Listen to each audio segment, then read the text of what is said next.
It always seems impossible until it's done. Namaskar, welcome to PT Pointers. And in this video, we will cover major headlines of the Hindu, Indian Express, and Press Information Bureau. So, without wasting any time, let's start today's discussion. And our first headline is related to Index of 8 Core Industries, and it is in the news because according to recent data released by Ministry of Commerce and Industry, the combined index of 8 core industries increased by 6.7% in February 2024 as compared to the index of February 2023. And do you know, friends, index of 8 core industries measures combined and individual performance of production of 8 core industries, which includes cement, coal, crude oil, electricity, fertilizers, natural gas, refinery products, and steel. And 8 core industries comprise 40.27% of the weight of items included in the Index of Industrial Production. Now, recently, Skyroot Aerospace has successfully test-fired the Stage 2 of Vikram 1 space launch vehicle, which is called Kalam 250. Kalam 250 is a high-strength carbon composite rocket motor which uses solid fuel and a high-performance ethylene propylene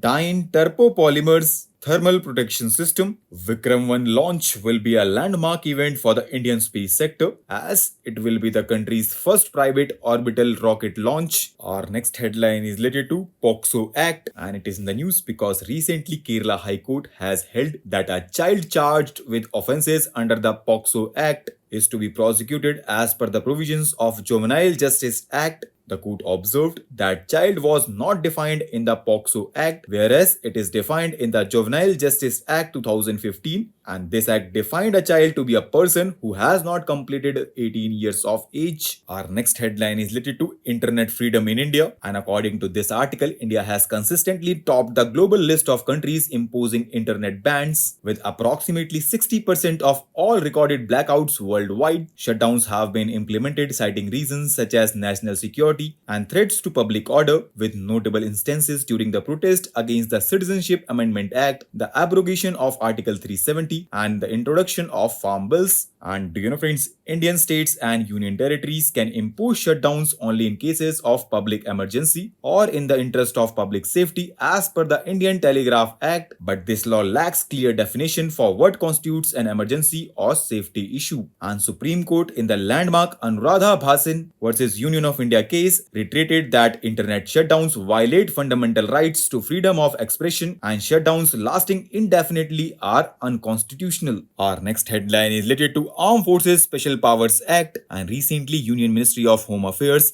extended the Armed Forces Special Powers Act in parts of Nagaland and Arunachal Pradesh for another 6 months. This act was enacted in 1958 to bring under control what the government of India considered disturbed areas. It gives armed forces the power to maintain public order in disturbed areas, and they have the authority to prohibit a gathering of 5 or more persons in an area. They can use force or even open fire after giving due warning if they feel a person is in contravention of the law, and if reasonable suspicion exists, the army can also arrest a person without a warrant, enter or search a premises without a warrant, and ban a possession of firearms. And do you know, friends, a disturbed area is one which is declared by notification under Section 3 of the Armed Forces Special Powers Act, and an area can be disturbed due to differences or disputes between members of different religious, racial, language, or regional groups or caste or communities, and the central government or the governor of the state or the administrator of the union territory can declare whole